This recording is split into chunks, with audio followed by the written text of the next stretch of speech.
Exclusivo. Às vésperas de completar um ano de guerra, o enviado especial Roberto Cabrini retorna às áreas de conflito entre Israel e o grupo terrorista Hamas. Aquele 7 de outubro entrou para a história como um marco de violência de muitas décadas. O relato de sobreviventes, a anatomia de um dia que ainda não terminou. Neste momento, a região volta a conviver com uma escalada de medo e ataques. Essa é a grande reportagem de hoje. A anatomia do 7 de outubro.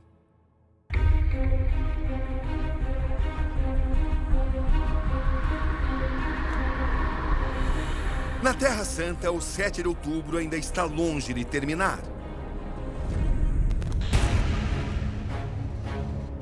Um ano se passou desde a invasão do Hamas, que matou cruelmente perto de 1.200 israelenses.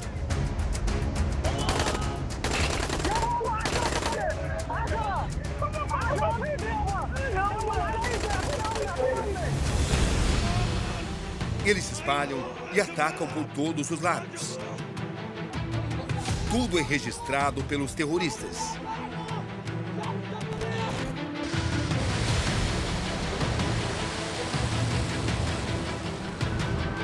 Mas o cenário em boa parte da região ainda é marcado por destruição. Estamos nesse momento chegando no local onde caiu o foguete que foi disparado pelo Hezbollah. E vejam as consequências. Uma cratera foi aberta. E mortes. O clima é de muita tensão. Isso porque todo o país está sendo bombardeado e o Irã acaba de confirmar que lançou mais de 400 mísseis contra Israel. Imagens até então secretas que conseguimos com o exército israelense expõem bastidores extremos do conflito. Centenas de terroristas invadem o território israelense.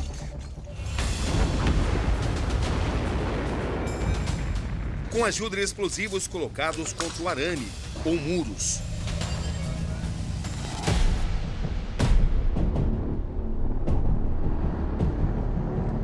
Nós que estivemos entre os primeiros a chegar aos locais do massacre de pessoas desarmadas.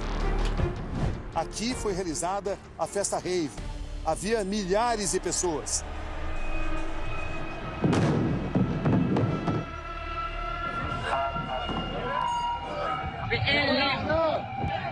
Muitas buscaram esses banheiros químicos. Achavam que aqui poderiam se esconder do Hamas, mas em nada adiantou. Elas acabaram mortas.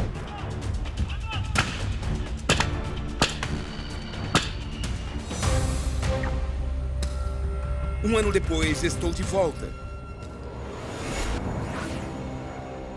Com uma profusão de sentimentos. Aqui o silêncio e as homenagens fazem aflorar os sentimentos. O local onde pessoas inocentes celebravam uma festa e foram impiedosamente executadas.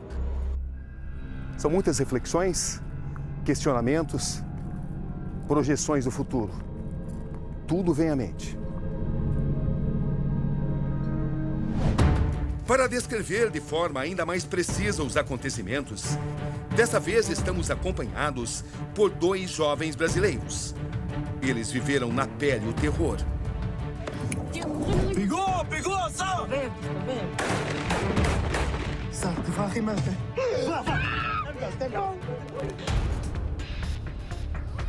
Rafael Zimmermann deixou sua casa no Brasil para nos contar o que viveu em Israel, onde se reencontrou com a amiga Rafaela Tristman. O abraço de 2 sobreviventes. Guardado por quase um ano. O que significa esse reencontro para vocês? Tudo. Só tô aqui por causa dela. 2 jovens que viram dezenas de pessoas serem mortas ao lado deles. Entre tantos rostos desconhecidos, estava Hanani Glaser, namorado de Rafaela e amigo de Rafael. Cara, foi cena de filme agora, a gente correndo quilômetros pra achar um lugar pra se esconder, velho. Ninguém sabe o que a gente passou. Ninguém entende. Só a gente sabe. Mas o mundo precisa saber. Precisa. É pra isso que a gente tá aqui. Só por isso que a gente tá aqui. No caminho, o silêncio predominante é quebrado com poucas palavras. Rafael e Rafaela, estamos agora a 5 minutos do local onde tudo aconteceu. O que vem à mente? Ansiedade. Pra mim, o Hanani me faz falta. E quando eu venho pra cá, eu só lembro que eu vim com ele e eu saí sem ele. Hoje eu tô sem ele, então...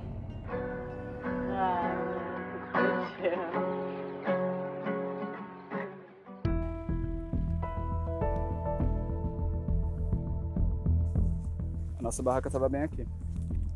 Tipo, era... Essas 4 árvores, assim, fechavam uma canta, que a gente chama. Em nenhum momento conversaram sobre segurança. Não havia essa Eu preocupação. perguntei ao Hanani. Eu perguntei que eu não... Como eu morava aqui há 5 meses só, eu nunca tinha chegado tão perto da faixa de Gaza. E o Hanani me tranquilizou. Ele falou, é normal terem festas aqui, tem comunidades em volta. Já no seu caso, que já morava aqui há tempo, você estava totalmente segura. Sim, não. Aqui é uma área normal.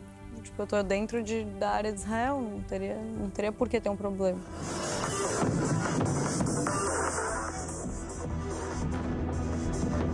Como é que tudo aconteceu? Eu lembro que começou em torno das 6h30 da manhã, quando eu comecei a ouvir barulhos como se fosse fogo de artifício, muito alto.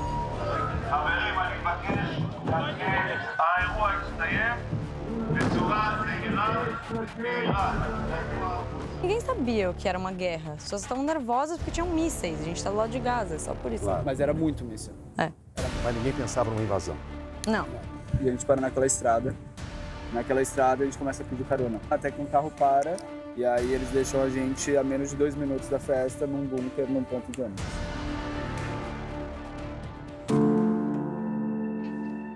Um ano depois, esse é o local onde as emoções ficam à flor da pele.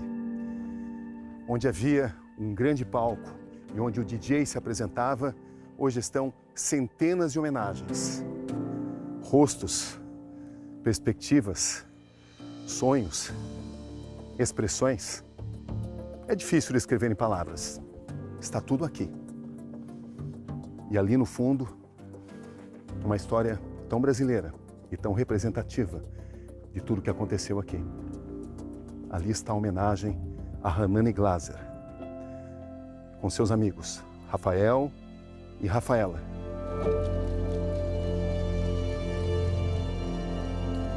Como é que você descreve tudo aqui? Na verdade, para mim é muito difícil olhar esses rostos e saber que eu era para ser um deles.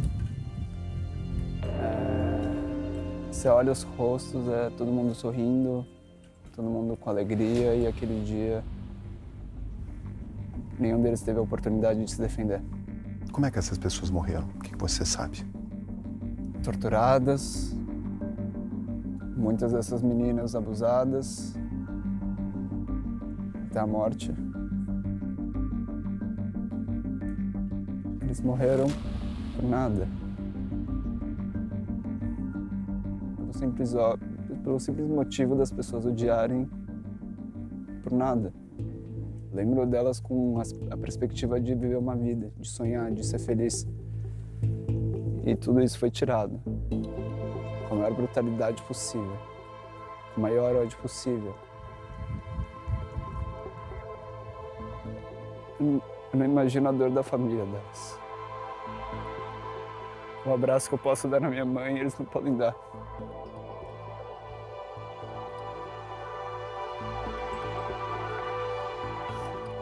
O abraço que o Hanani não pode dar, eu posso dar.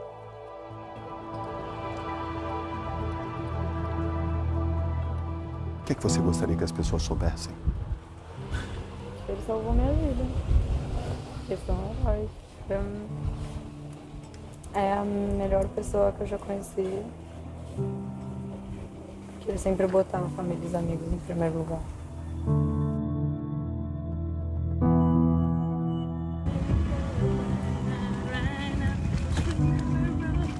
Quem é essa Barbie atrás da minha bike? Como era o Hanani?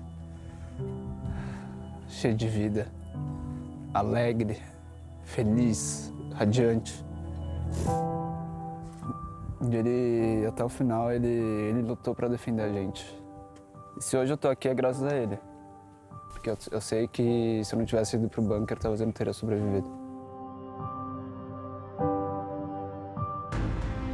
A fuga que termina em separação. Estamos entrando no mesmo bunker onde Rafael, Rafaela e Hanani tentaram se proteger e onde eu estive dias depois, fazendo uma reportagem sobre esses acontecimentos.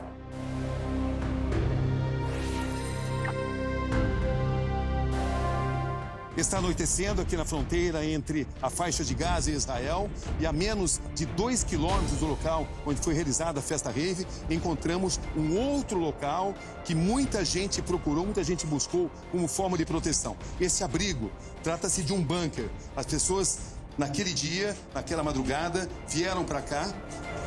Seus pertences ainda podem ser vistos. Existe pouco espaço aqui dentro. Por isso, naquela madrugada, as pessoas se comprimiam aqui, se apertavam. Achavam que aqui não seriam encontradas. Estavam enganadas. Foram encontradas e fuziladas pelo Hamas.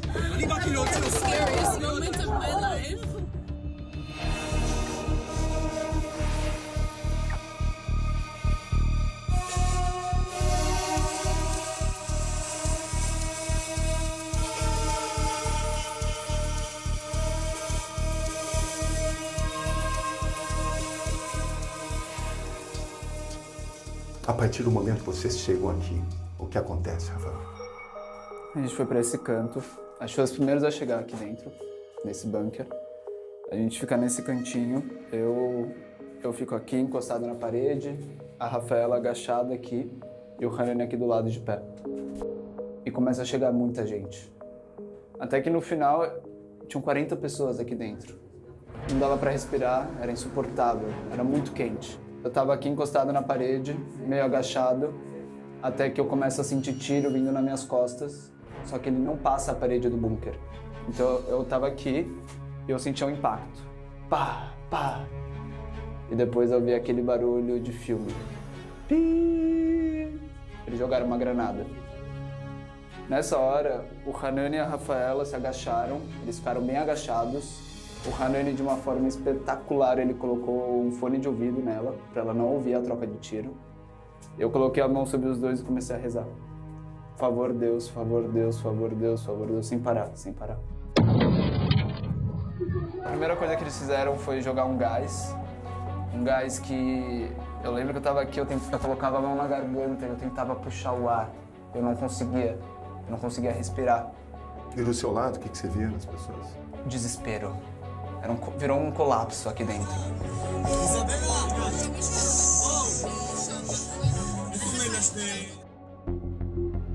Ele fez uma cara de desespero e ele saiu daqui.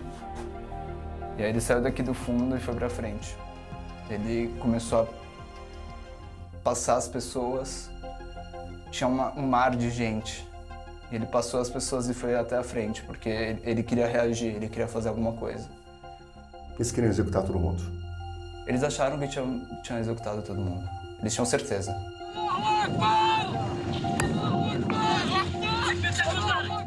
Ficaram muitos corpos em cima da gente e a gente se fingiu de morto, eu e a Rafa. E aí, uma das vezes que eu olhei pro lado, eu vi o Hanani sendo atingido. Eu vi o Hanani morrer. Ele estava aqui, exatamente aqui. Nessa posição? Exatamente aqui. Quando eu saí do bunker, a primeira cena foi uma fogueira. É de longe a cena que mais me marcou. Imagina você ver jovens pegando fogo vivo. E aí eu sento aqui do lado.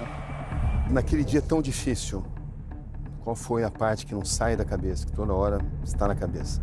As risadas dos terroristas, fazendo tudo que eles estavam fazendo e rindo.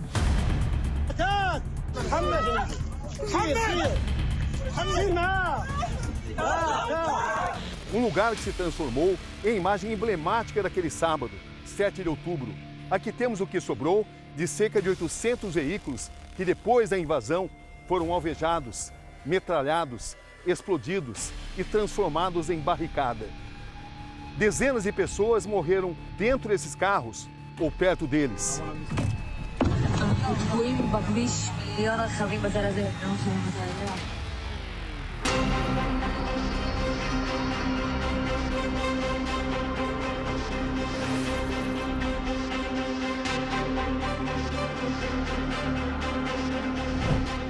Essas são imagens inéditas.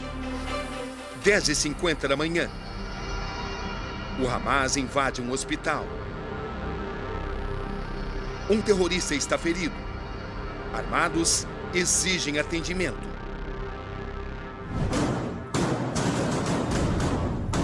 Aqui registros do fogo cruzado em colégios de Gaza. Combatentes fogem por um buraco aberto na parede. Outros são derrubados pelo exército. Em uma sala de aula, os agentes se deparam com um urso de pelúcia. Dentro dele, um fuzil.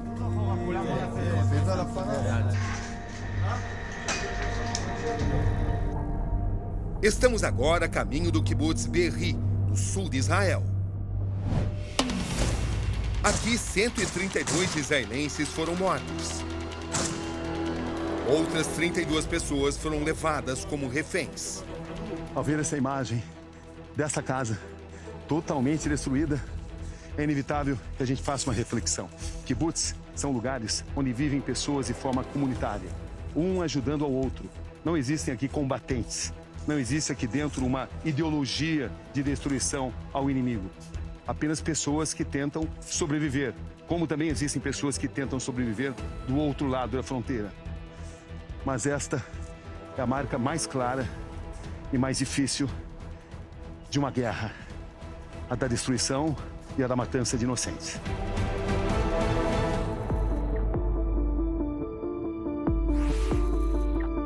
Um ano depois, estamos de volta a Be'eri, no sul de Israel, na fronteira oriental com a faixa de Gaza, que está muito perto daqui. Estivemos entre os primeiros jornalistas a chegar ao kibbutz depois dos ataques de 7 de outubro. Encontramos um cenário de morte e de destruição.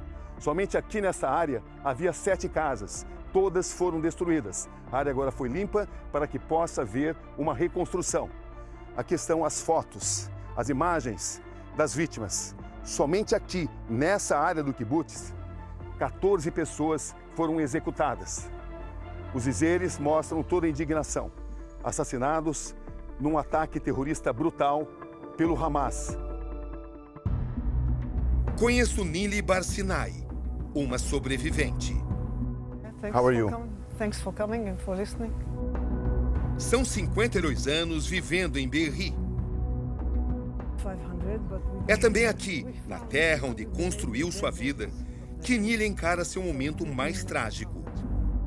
A morte do marido, Yoram Barsinai. Mais uma vítima dos ataques de 7 de outubro. Minha filha mora do outro lado. Ela disse que tinham terroristas ao redor da casa. Yoram foi até lá para protegê-la. Ele tinha uma arma pequena. Nós não sabíamos que havia tantos deles. Quando ele viu os homens armados, decidiu enfrentá-los. Meu marido protegeu nossa filha e nossos netos. Mas ele era um. E os extremistas, 7.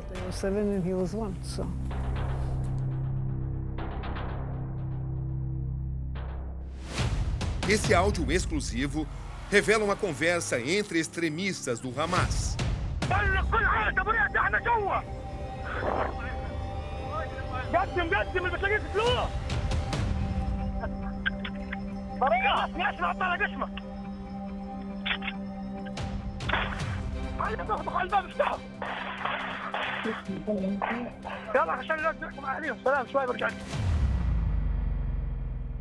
Quando as forças israelenses finalmente chegaram ao kibbutz, os homens do Hamas tentaram se esconder aqui nesse prédio, onde funcionava o jardim da infância do kibbutz.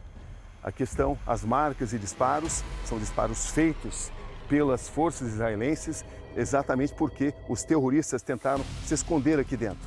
Aqui houve uma batalha muito pesada.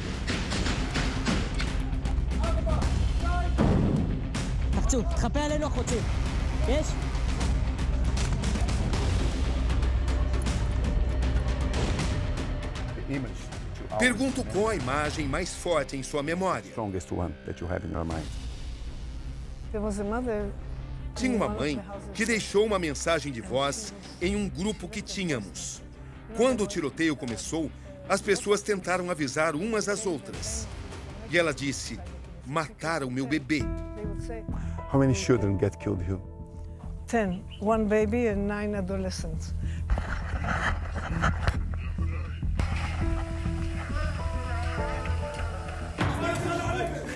يا كلاب والله لا ندعس عليكم يا كلاب.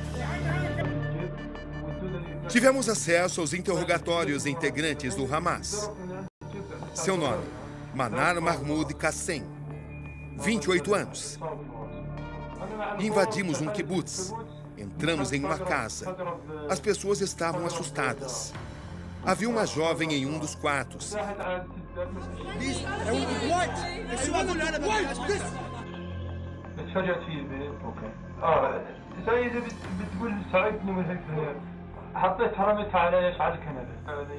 Mahmoud revela agressão sexual.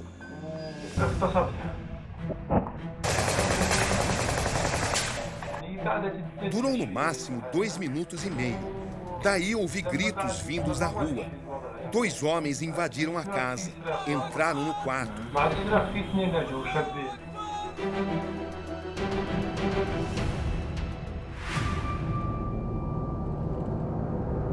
Perto dali, outro kibbutz, mais um alvo do Hamas. Niroz era conhecido como uma espécie de paraíso da região, por seus jardins e por sua harmonia. Mas se nós caminharmos em direção à área mais atingida pelo Hamas, vamos encontrar essa situação. Uma situação difícil de descrever. Vejam só como ficou essa casa. Parece que uma bomba de grande potência explodiu por aqui. Vejam só. O interior dessa casa, onde vivia uma família, é onde os terroristas praticamente destruíram tudo.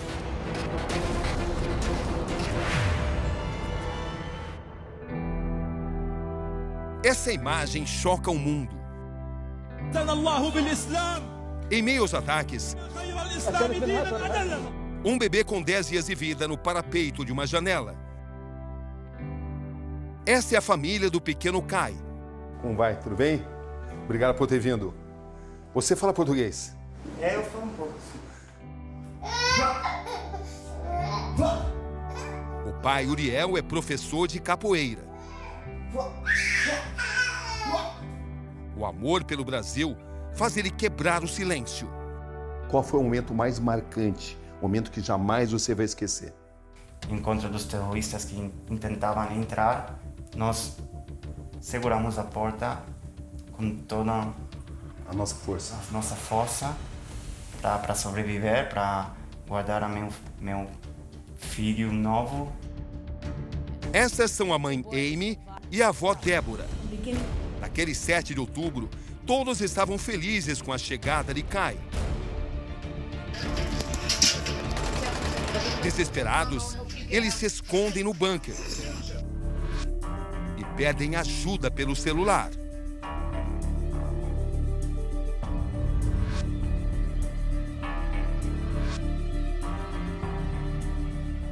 You remember the exact moment they broke into the house? They managed to open the door just a little bit, but it's just enough for all the smoke to come in when they burnt the house. Combat battle with we don't know how many Hamas terrorists. I couldn't hold him up anymore, so I just put some clothes on the windowsill and I put him down. 6 horas depois, finalmente o exército chega. Um ano depois, o sorriso de Kai é a esperança da família e, de certo modo, de uma nação. What does it mean to you, this picture? I just thought if we don't survive, people need to see what we try to do in order to survive. This little boy survived. Significa para mim salvação, significa sobrevivência, futuro, vida.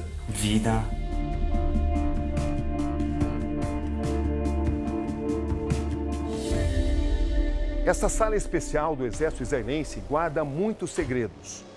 Todas essas armas foram apreendidas pelo exército de Israel no dia 7 de outubro de 2023. São diferentes procedências, diferentes calibres. O poder de fogo do Hamas impressiona os especialistas.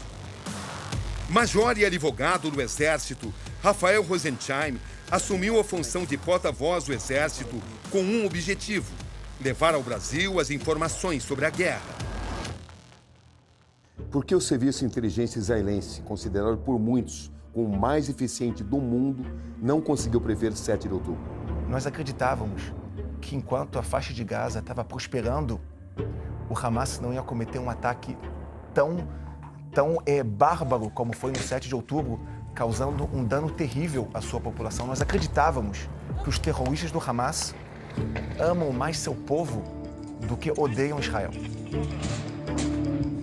Na festa, estupraram mulheres. Invadiram 20 comunidades. Nessas comunidades, assassinaram crianças que estavam dormindo em suas camas. Sequestraram civis. Mas essa desproporção de 1.200 civis terem morrido em Israel e 40 mil pessoas, segundo o Hamas, terem morrido em Gaza, não incomoda? Se um civil tivesse morrido em Gaza, isso incomoda. Mas, infelizmente, enquanto nós fazemos de tudo possível para afastar os civis das zonas de combate, o Hamas faz tudo o que pode para incluir os civis nas zonas de combate. Eles utilizam os civis como escudos humanos e o Hamas vai utilizar a morte desses civis como uma pressão internacional. Quanto mais civis morrerem na faixa de Gaza, para o Hamas é mais vantajoso. E o que o senhor diria à comunidade árabe brasileira? Essa guerra não é contra o povo palestino. Essa guerra não é contra o povo libanês. Essa guerra é contra terroristas que causam um mal enorme à população civil árabe, à população civil palestina, à população civil libanesa. O que o Hamas tem a dizer sobre tudo isso? Em uma entrevista exclusiva, o porta-voz do grupo fundamentalista sunita, Bassem Naim, localizado no Catar, responde a duros questionamentos. A conversa é por videoconferência. Do you think it was a mistake made by Hamas, the October 7, the killing of innocent people? This move was based on the failure of the political track. But how to justify the killing of babies and the rape of women? I can 100% sure that no babies were killed. If there is a neutral investigation committee to prove that there was any kind of rape, to carry our responsibility, this is against our Arabic culture towards women. This is against our religious obligations, against our historical struggle with the Israelis now for years and years. It didn't happen in any case along the last few decades. Does Hamas uses civilian people to hide from the attacks? Sure not. When I talk about the people, I'm talking about my own people. I think it becomes a very silly argument to talk about using people as a human shield. Are still 101 Israeli civilian hostages still in the hands of Hamas? I cannot give you exact numbers how many are still in Gaza because they are in different areas in the hands of different groups. Are most of those people still alive? I cannot guarantee any exact information because I am not involved in this directly in this file. But what I am sure of that a living captured prisoner or Israeli is more worthy than having a body. Aqui em Israel, é noite de sábado. Milhares de pessoas tomam o centro de Tel Aviv, a segunda maior cidade do país e o principal centro econômico. São 500 mil habitantes. Trata-se de uma manifestação que exige a volta imediata dos reféns. São muitas palavras de ordem. Negocie Netanyahu. E numa referência ao primeiro-ministro de Israel. Faça um acordo já para a volta dos reféns. André Lages é cientista político e presidente executivo de uma organização dedicada a combater o extremismo e o antissemitismo. Socialmente, o país está bastante enfraquecido.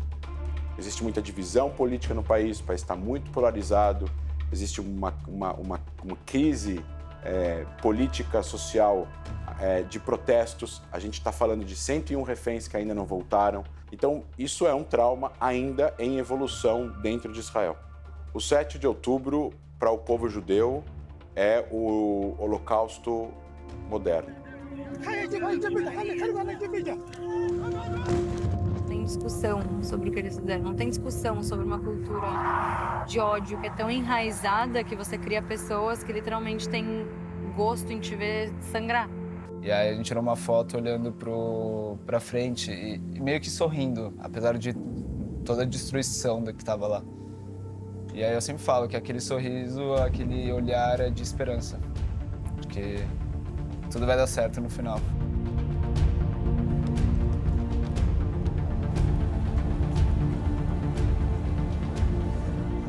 Um ano se passou, tantas vidas se perderam.